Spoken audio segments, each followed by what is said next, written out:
Kia ora, talofa, namaste, haere mai, and welcome to this week's Niche Cage Variety Show, where we cover a bunch of Aotearoa sporting topics in a smorgasbord buffet fashion, some would say a magazine-style show. We don't give a fuck, and we just call it a buffet because we love kai and we love eating and we love Aotearoa sport, and we're here for a nice little kōrero to get your week started. We are from the Niche Cage, the niche-cage.com, where we cover Aotearoa sporting matters in reasonable depth.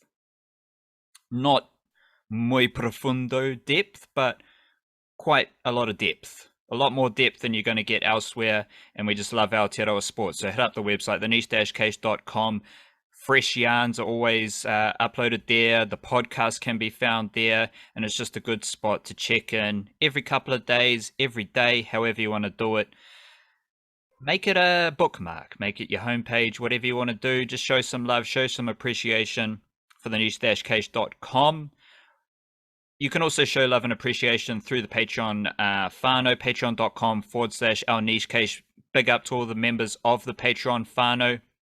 We are recording this variety show early in the week on the Monday, and we're going to do our Patreon podcast midweek, Wednesday or Thursday. So usually we do the Patreon podcast early in the week, but we're just going to push that back to midweek, and we will be doing a lot of Black Caps talk on that Patreon podcast. So first and foremost, if you do want to support the Niche Cage and all our mahi, join the Patreon whānau, patreon.com/our niche cage. And then there's an extra bonus podcast as well, usually revolving around Aotearoa cricket. And today's Monday, so that means by the time you're listening to this, our email newsletter dispatch will also be delivered to inboxes around the world. That can be found at nichecage.substack.com, and that's where we touch base with Aotearoa sport every Monday and Friday evening. A lot more newsy stuff, a lot more current eventsy stuff, just updating matters. Less depth, more coverage. What is it? Less depth, more breadth is probably a good way of saying it. And as well, all the podcasts can be found there. All the links to our website can be found there. And it's just a great way to get off social media, straight up the guts with the Niche Cage and our content. So sign up to that, thenichecage.substack.com. And we always start our podcast with a dose of mindfulness. Wildcard, spark it up. Yeah, get this one. This is one of them symbolic sounding, ancient kind of Zen saying type fellas. Take up one blade of grass and use it as a 16-foot golden Buddha. Take up one blade of grass and use it as a 16-foot Buddha. Golden Buddha. Golden Buddha, even more special. That is to say, I believe that anything on our planet can be a Buddha, and you can find a Buddha in anything. Yeah, I think so. I think it's one of those, you know how you get a lot of those Zen sayings where they're trying to tell you that A equals B and B equals A, even though they feel like exact opposites. That kind of thing. Like this blade of grass, just sitting there, pluck it away. No one's going to notice, completely free to do so, like doesn't inhibit you or anything. There's plenty more grass where that came from, versus a golden statue of the Buddha. It's obviously something that strikes you as incredibly valuable, right? And then here's one of them things that's just like, well, whatever value it has is relative, and perhaps this other thing is just as valuable, and actually that golden statue is, in contrast, completely worthless, or whatever emotional or spiritual value you might put in this representation of a religious figure. Perhaps you can find that exact same spirit through a single blade of grass, you know? Definitely. And you can also treat it as like the person who cut you off. That's the Buddha, because that's the method of finding more Zen. And, right. So yeah, for sure, the elements of our world are the Buddha, and especially the elements that don't cost any money or don't have any perceived value. But then also the Buddha can pop up in a variety of different ways to challenge your mana, to challenge your Zen as well. and one of those things they always say about in Buddhism in particular is like there's that saying where if you meet the Buddha walking down the road, you got to kill him. Obviously not physically. A, you're not going to meet him walking down the road. B, if you did, like the violence part of it is probably not the recommended thing. The idea is more the metaphor of like, don't fall into hero worship and like outsource your spiritual growth to some other figure. Like you've got to find it from within. And so I always find there's a little bit of a it's almost like I don't know, like an anarchistic thing with Buddhism like that sometimes, where it's like the religion tears down itself in a funny way. It feels like that as well when they use the image of the golden statue of Buddha as their thing of being like, nah, actually that's completely worthless. But it's also a symbol of the religion itself. It's a funny thing how they do that. Hilarious. Yeah. Let's crack into some Aotearoa sporting matters here, Wildcard, where this bloke that you're going to talk about, he might need some Zen. He might need some Buddha in his life, I reckon.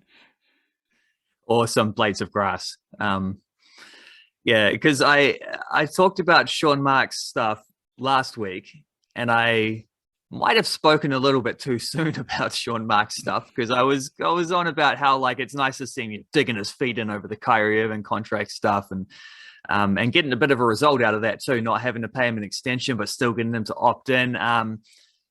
Now it seems as though that's probably going to cost them not only Kyrie Irving but also Kevin Durant, and suddenly things look a little bit different, slash a lot different. One thing I will say is, having read a lot of this and like scrolling through the various insider tweets and whatever, and who's got the line on whose agent and everything like that, like one thing I'm still not exactly sure on is why Kyrie Irving and Kevin Durant actually want to leave the Brooklyn Nets in the first place. Like I just can't figure out what's gone so wrong for them, other than the things that were their fault. Like that's the problems that are there are problems that they caused. So it's like, why are you blaming the organization for that? I don't know. And I also don't really know what better situation they're going to find. Certainly not together, perhaps separately. I do wonder about Kevin Durant being best mates with Kyrie Irving, but also waiting till like a day after Kyrie opted into his contract before requesting a trade himself. It almost seems a little bit devious when you think about it like that. The best answer I can find is just that they're unhappy that Kyrie Irving didn't get offered the extension, the max extension, whatever that was. But like when you've played less than half the games since he's been there over 3 seasons as well, ain't done jack in the playoffs either. Like, why the hell would he possibly be getting a big contract extension? Why would the Brooklyn Nets want to do that? It also seems like the big boss has got his hands on matters and fingerprints all over things. Owner Joe Tsai apparently rather pissed off at circumstances and how last season ended, and that's not really any surprise. I mean, for one thing, just like one reasoning of many, he's also a big vaccine advocate, so you can imagine that might have been an issue. What I will say though is I reckon there's a high chance we return to the original Marks Ball stuff here.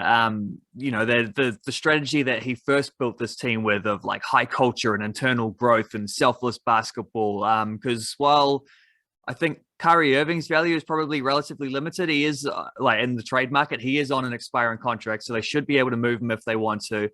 Kevin Durant is one of the greatest players of all time and recently signed a 4-year extension. So, Kyrie Irving might not get them a heap back, but they should be able to move him. If they move Kevin Durant, they're going to get a lot back in return. And if Rudy Gobert brought back 4 first-round picks, then imagine what an even better player on a similar contract might gather up. I'm not saying that the last few years, the Irving Durant era were a mistake. I think they were a failure, but also worth a punt at the time. I can't fault the hustle, can't fault the logic. Hasn't worked out. Might just be a relief for all parties to get back to the old way of operating. And if that does come to pass, then they'll be starting with a whole lot more in the tank than what they did the first time Sean Marks initially took over the job. And frankly, yeah, I think that word relief probably swings back around. I think a lot of people would be relieved to see the Brooklyn Nets go back to that way of operating as opposed to what they've been doing with the absolute chaos of the last 3 seasons. Just quickly, a key insight for a bit of Turanga Waiwai as well, because returning to the old Brooklyn Nets is returning to the Sean Marks Turanga Waiwai that he had established. So when you establish your own Turanga Waiwai, and then you move away from it for glitz and glam and headlines and sexy, trendy stuff, it's not going to work out. And then you go back to your tūranga waiwai, you raise your mana, you connect, and everything's honkadori. So a big shout out to tūranga waiwai and a bit of Sean Marks maybe learning how to reconnect to his tūranga waiwai with the Brooklyn Nets. And speaking of reconnection and tūranga waiwai wildcard, the Aotearoa Warriors returned to their tūranga waiwai, Mount Smart Stadium. And that is the second weekend in a row that Mount Smart has been bathed in rugby league glory, fresh after the Aotearoa Kiwis versus Tonga game. Then we got the Aotearoa Warriors defeating the West Tigers at Mount Smart Stadium. Low-key note to the Junior Warriors game against the West Tigers Cubs as well, which was an interesting collection of Warriors juniors. But my take to start the show is that rugby league is fun in Aotearoa. Rugby league is in an incredibly healthy position in Aotearoa, and that was the case before these games. But now we just saw it like in the flesh, and I think that's going to hammer home that idea to a lot of people. And I appreciate the NRL's expansion and growth mindset into Aotearoa, but rugby league doesn't need saving. If you think rugby league needs saving in Aotearoa, you haven't been paying attention, because while the Warriors were overseas and all sports were battling a pandemic, rugby league was actually thriving in Aotearoa, kind of like a lot of other sports were thriving at a junior grassrootsy level, a lot of Kiwi NRL juniors with Australian clubs. So it's just a semantics idea here. Rugby league doesn't need saving in Aotearoa, but what the NRL is going to do is boost an already really strong foundation in Aotearoa. So maybe invigorating or boosting are proper words here as opposed to saving, because if you've been tuning into the niche case, you know that rugby league is lit and that it doesn't need saving. It's all good, baby. Statistical funk here, wildcard. What are you going to enlighten us with today? Yeah, Victoria Esson, Football Ferns goalkeeper, one of the top performers on the most recent Ferns tour, and one of the top performers on several previous tours before that as well. She made a heap of min saves in the loss against Norway, flawless clean sheet in the draw against Wales, all just continuing on a streak of excellent performances for the national team. Victoria Esson's 31 years old and has 8 caps. She's been in a lot of squads, but that's kind of how it goes over the years. When you're a backup goalkeeper, your chances can be a little bit slow in coming. However, it doesn't seem like she'll be a backup for much longer after the way she's been playing. So the first 2 caps that she earned were as a sub, so little cameo appearances, starting with a debut against Thailand in 2017. The 6 starts that she has made since then: 6-0 win over Cook Islands in 2018 in the Nations Cup, and then all the rest of them all more recently since Yeka Kinkova has taken over: 2-0 win against South Korea, a 0-0 draw against the Czech Republic, a 2-1 loss to Australia in which they were winning 1-0 going into stoppage time, a 2-0 loss to Norway, and then the 0-0 draw with Wales. That's 2 wins, 2 draws, 2 losses, 4 goals conceded from 6 matches, 4 clean sheets. Keeping it purely just in those 5 games under Yeka Kinklova's reign that Esson has played, the Ferns have conceded 4 times in 5 games when Esson has started. The Ferns have conceded 17 times in 6 games when she hasn't started. The 3 positive results that they've had under Klimkova have all been with Esson in goal. She's the only Ferns keeper with a clean sheet since 2019, and she's got 3 of them in that stretch, despite only starting 5 of those 19 games. And that right there is why Vic Esson seems poised to be Aotearoa's #1 keeper moving forward. And there is a funky parallel here, I think, with the men's team as well, the All Whites, where Ollie Sale has just emerged at a similar time. Also a goalie who has spent a lot of time as a backup over his career. Also a goalie who's had to do things the hard way, had to really wait and be patient and graft away on the training paddock to get those opportunities. Also a goalie who has absolutely gobbled up those opportunities when they've come along. So, nice lesson out there for the kids to take on board about don't give up and keep working hard. A little bit of perseverance to go with the tūranga waiwai. Absolutely. My stat here, wildcard, is on the back of that Warriors performance. And in Friday's email, I highlighted like one key aspect of Shaun Johnson's mahi that could help the Warriors win, or is like tells the story about Shaun Johnson's form right now and basically why he wasn't selected for the Kiwis. Because Shaun Johnson, as of Monday morning, averages 55 running meters per game. Now, if we compare that to the other Kiwis halves who were selected for the squad, Kieran Foran, 80 meters per game. Jerome Hughes, 93 meters per game. Dylan Brown, 124 meters per game. So Foran, Hughes, and Dylan Brown average at least 80 meters per game. Shaun Johnson averages 55. And we've talked a fair bit in these podcasts and through the Niche Cage content about the need to play direct, especially in the NRL, let alone any other sport. Halves running the footy and straightening up the attacking line, engaging defenders right in front of them. If you're not running the footy, you're not going to do that. And that's been an area of weakness for Shaun Johnson and the Warriors. So what happens against the West Tigers? 11 runs and 103 meters. Shaun Johnson literally doubled his average meters per game, and the Warriors won. And Shaun Johnson looked all right in that game as well. So if you're looking for a key indicator of Warriors' success, Shaun Johnson is usually a good person for indicators of Warriors' success. And then you boil it down a step further, and his running output, how efficient he is. He almost averaged 10 meters per run, which for Shaun Johnson is really impressive. But he doesn't need to. He just needs to run the footy. And he got up to 103 meters, and that puts him between the Hughes and Brown averages. So that's just Shaun Johnson run the footy, and things go well. Any NRL half should also be running the footy. Things will go well. Deep in the Mangroves wildcard. But, ¿cómo estás? Yeah, a little bit of that, because it's that time again. It's Flying Kiwis transfer season. It comes around every 4 or 5 months. We get 4 to 6 weeks of just like transfer windows being open.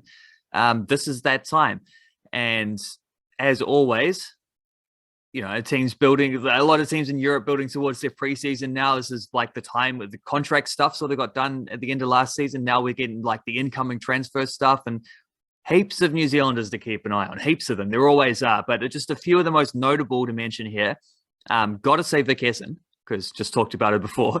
She just had a 6-month stint at SC Sand in the German Bundesliga. Before that, played for a few years in Norway. Pretty impressive in both of those. Looking for a new club as it stands. I'd imagine she stays in Europe. And it did sound like Jacob Spoonley said something, who works for the PFA as well. So he has a line on some of these things. He hinted on commentary in the last Football Ferns game that perhaps there's been some visa issues, which are the only reason she hasn't announced something yet. But certainly that'll be on the cards. Winston Reid, should point out Winston Reid as well, remains a free agent and has been for closing in on a year. Very curious what he does, because he has said all along that he wants to keep playing football. He thinks he can continue to play at a relatively high level. Probably going to need to be at a league that doesn't play 30, 40, 50 times a season because of his injury record. A league that plays a little bit less often would probably help him, or maybe a lower standard would help that. I don't know. I suspect at this stage it's probably most likely he signs with a Middle Eastern team where he's been based most recently, but we'll see how that goes. He's got plenty of connections all over the show. My ideal dream, I want to see him go to FC Copenhagen, Midtjylland, where he started his career in Denmark.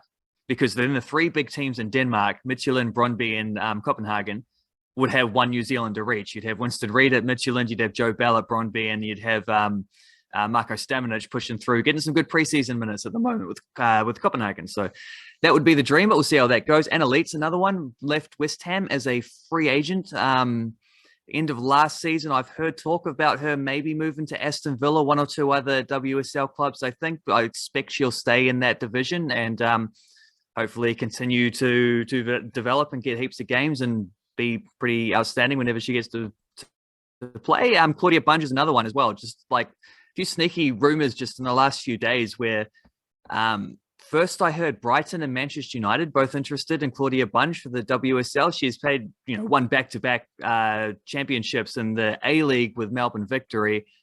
I assume she'd probably go back for that, but this is the time if she is going to look to Europe. This is a pretty good time to do so. Got a lot of momentum in her career. Footy Fern's starter at this point. Also heard Tottenham mention. I've seen that one around. So there's multiple WSL clubs looking at Claudia Bunge, as they should be. Joey Champness left his Turkish club before the end of last season, actually, sort of a mutual thing. He's been, I think, in Auckland doing some training stuff. And then, of course, away with the All Whites for a little bit. From what I hear, he's, the agent's working hard back in Europe. I saw a tweet suggesting as much. So hopefully he's got something on the cards. Same deal with Michaela Moore after she was released by Liverpool. Didn't really get a lot of games for Liverpool as they got promoted. So hopefully she can find a club where she actually gets to, start some football games and get some reps in. Andre De Jong, similar deal. His last season in South Africa was by far the season he played the most footy in, but still not enough, and it was released at the end of last year, and a bit of a clean out, I think, for Amazulu. So he's about a month into his free agency, and we'll see where he ends up, whether that's back in South Africa, whether he goes to Europe, whether it's maybe an A-League club or something like that. Speaking of the A-League, Marco Rojas, been waiting to this one because this is one of the most exciting transfers we've had in a while. He's apparently on the verge of signing with Colo Colo in Chile, which is, of course, the nation of his father, of his own personal heritage. A fantastic opportunity for him to go there, just as it was for Libby Kikache to go to Italy and play Serie A. Is the same deal for Marco Rojas. And Colo Colo are potentially at least one of, if not the best team in Chile right now. So that's I don't know if that's going to translate to him playing huge minutes and getting big reps straight off the bat, but hopefully he can as he works his way in, and that would just be a supremely exciting transfer should that one come along. It's not often you get New Zealanders playing in South America, so that alone makes it funky. And then I'll just chuck out Sarpreet Singh and Ryan Thomas at the end to watch out for, less because there are imminent transfers, but they're probably more like January transfer things just because they're both recovering from injury. But definitely those are two guys who are probably going to be on the move once the fitness is good enough for them to be raring to go. And Sarpreet Singh obviously almost moved to Werder Bremen, but his injury set that one back. He's going to stay at Bayern Munich and do his recovery. Ryan Thomas has been released by PSV, but he's still training with them for his recovery. They're allowing him to stick around and build things back up. So that's cool. That's nice on both those counts. Singh's still under contract. Ryan Thomas isn't, but probably not this transfer window. Those two are probably looking at January stuff for the both of them. But just chuck them on the list as well. Why not? Might need a Flying Kiwis transfer rumor portal. Yeah, January I did that just with the email. I was using the email as the newswire there, but we'll see. I'll probably sneak a few in there today's version. And then you'll need to do a bit of connecting with the agents and just getting all the pushing the narratives and fuck Sean Marks and all that. Do my my Watch Narowski impersonations or the Windhorst with the. Please don't. What's going on? I won't allow that. No. UFC and PFL. So big weekend for City Kickboxing. Didn't quite pan out as good as it could have. Genah Fabian lost in the PFL on Saturday. She kind of just got rolled by Larissa Pacheco. First round loss. And Genah Fabian was already a few levels below the champion Kayla Harrison. And then she lost to Larissa Pacheco, who is likely going to be the contender for Harrison's championship. So it puts Genah Fabian in a weird place where she's kind of just in the middle of the PFL. And that's a similar spot to Brad Riddell, who lost to Jalen Turner, also in the first round. And Brad Riddell has back-to-back losses against rising contenders in his division. He lost to Rafael Fiziev in his last bout. And Fiziev is now headlining the next UFC card, which I think is just a fight night card. And now he's lost to Jalen Turner. So he's in a weird spot where he's been beaten by two rising contenders and he's just in this middling stage of his division. Remember that Carlos Ulberg did win the week before, so that was a good thing. And then we had Israel Adesanya defeating Jared Cannonier, and UFC is a bit weird. The more I learn about it, the more weird it gets. It's just like if you're not into, if you like watching Kiwis, tune in. Otherwise, don't. It's just a waste of time. There's so much weird shit going on. Let alone the base of the sport stems from like this old culture of prize fighting and wrestling stuff, and it's like, do I need to care about wrestling to care about the UFC? Like, they're different sports. I'm just watching a Kiwi. I don't know, but Israel Adesanya basically dominated Jared Cannonier. Didn't need to do anything else except for jab and kick, which is just disgusting dominance. But it's boring. And apparently that's a negative thing. I think Israel Adesanya just dominated him. It was all good. But there is this idea in the UFC world of the need to be entertaining and blah, blah, blah, even though you don't need to sell pay-per-views because the new ESPN deal covers that. So there's no need. No one's judging anything on who sells the most pay-per-views like they did with Conor McGregor. So who cares? But all these people have a negative reaction to Israel Adesanya dominating the best contender at that time, where all he did was dominate a fight with a jab and a kick, which is pretty damn impressive. And of course, all the little city kickboxing feints and tricks and tips and stuff like that, which frees the opponent. And I don't know, the city kickboxing idea is generally, under Eugene Bareman, it's generally hit and don't get hit, which seems like a fantastic strategy for personal well-being and winning fights. And that's just what Adesanya did. Fantastic. He's probably lining up a fight against this dude, Alex Pereira, who actually has 2 wins over Adesanya in kickboxing. And he's won his first 3 fights in the UFC. So that should set up a more exciting title fight. But otherwise, Adesanya is just the best in the world. He dominates folks. And for city kickboxing, they might have 2 of the 3 best UFC fighters in the world. Because Alexander Volkanovski also won his fight against Max Holloway, his 3rd win over Max Holloway. And it was a bit brutal, a bit sad for Max Holloway. But Alexander Volkanovski had prepared for this fight at City Kickboxing in Auckland for the first time, I think, since the pandemic started. So there were some big losses and tough times for Genah, Fabian, and Brad Riddell. On the flip side, 2 of the best UFC fighters across all divisions come from the City Kickboxing whānau. So that's also really impressive. I think we've got a Kai Kara France fight coming up at the end of this month, and I believe the Blood Diamond fight has been rescheduled for the coming weeks as well. Maybe on the same card as Kai Kara France, so I have to double check. But basically the last 2 weeks for City Kickboxing, Ulberg and Adesanya won from Aotearoa, and then Genah, Fabian, and Brad Riddell lost. So 2-2. And then you've got Volkanovski, who splits time with between Australia and City Kickboxing. Question time here, Wildcard. My first question is Ireland the best rugby team in the world? That's a joke. My first question here, Wildcard, is just your first reactions to Tauihi Basketball. The Wahine Basketball League in Aotearoa has just started. Looks real fun. There's actually an Argentinian Wahine who scored the most points in one of the recent games. Her name is something Chagas, Florencia Chagas, I believe.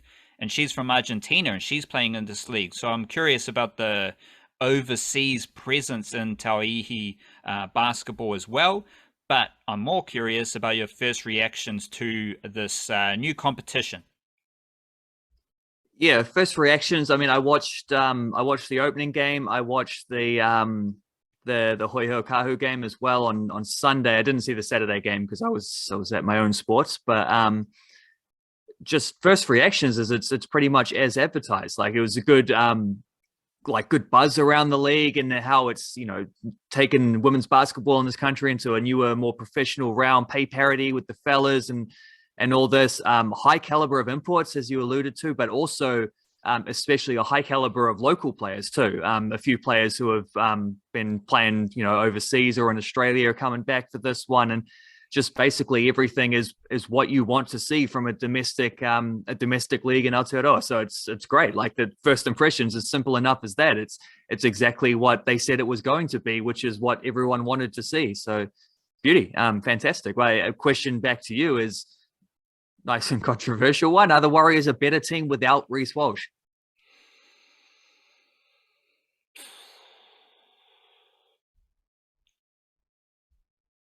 No.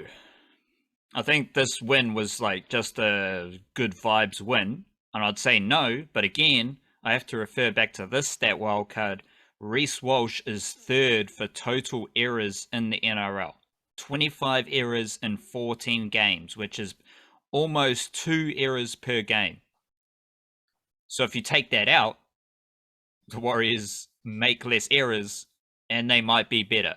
But I would like to see a Warriors team without Reece Walsh playing a good team, and then what happens?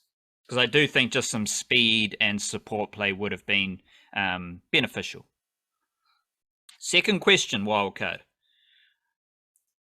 Which of these three black cap spinners has the best first-class bowling record? And by best first-class bowling record, I'm saying average and RPO.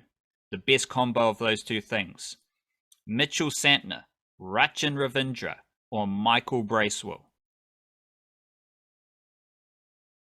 Very interesting selection of players you throw up there. I think I'm still going to have to go with Mitchell Santner there. You would be correct. Mitchell Santner, average of 47.22, RPO of 2.94. So Mitchell Santner is the only one of these three bowlers averaging below 48, because Michael Bracewell was 49, but also the only bowler conceding less than 3 RPO. So again, Mitchell Santner, 47.22 average, 2.94 RPO. Rachin Ravindra, 56.11 average, 3.51 RPO. And Mr. Economical, Michael Bracewell, 49 average, 3.58 RPO. Which is significantly better than his test bowling, 57 average and 5.97 RPO. Johnny Bairstow did a bit of that damage, I think. I have a second question for you as well. Although we also, on our Patreon thing, we might also have to talk about this England-India test because putting the baseball stuff in a bit of different context. But my second question is the Black Sticks are at a World Cup, or coming up to a World Cup or whatever it is. Like, as someone who yourself much more tuned into the hockey realms than myself, lay it out for me. Like, what are the expectations here? Expectations are exiting pool play, but that's because 3 out of the 4 teams in each pool exit pool play. So I think the Black Sticks can be in the 3 best teams of their 4-team pool. I think that is possible. They had a 2-2 draw with China, which was an okay start. I'm giving them the benefit of the doubt as to how this goes, and they'll start with optimism, and then we'll work from there. I suspect we might be working down from there, and I don't have high expectations because hockey is probably the sport with the biggest decline during the pandemic. How about that for a take? So low expectations, might be able to crack a quarterfinal. Maybe. Let's stay optimistic. Yeah, maybe. Musical jam here, wildcard. I've got 2 Aotearoa jams I want to highlight. Mallow Downs has a new collaboration with Maxo Cream. Maxo. A new song called Loot. And then one of my favorite teams in Aotearoa music, Polly Hill and Dera Milan. They got a new song, Static. Anytime Polly Hill and Dera Milan have a new song, that's a mandatory listen. Probably the best duo, but they're not a duo, they're just a team. Producer, Polly Hill, the artist, don't even know what kind of music you want to call it. It's just good Aotearoa grooves. Musical jam for yourself, wildcard. What have I been listening to? Like, I can't remember if I said it last week, but the Barty Strange album is very good, and I've been rolling through that one. Perfume Genius got a new album as well. There's the second part of that Tedeschi Trucks Band four-parter album. They're releasing like a quarter of it every month. The second part's just come out, which I haven't listened to yet, but I shall do that shortly. And then on top of that, just all the stuff that's in our monthly album jukebox thingamajig, which will be up right about now as well. For that album jukebox, I did the Logic album as well as the Te Kahu and Te Kurahuia albums that I've talked about on recent variety shows as well. What are you doing for the album reviews? All also ones that I mentioned on recent. I think Angel Olsen is up there. Joan Shelley. They're all blending together. I can't remember what was this month and what was last month. But that Barty Strange one for sure will be in there. Perfume Genius might have to wait for next month. I don't know, plenty more where that came from as well. Read the thing and find out.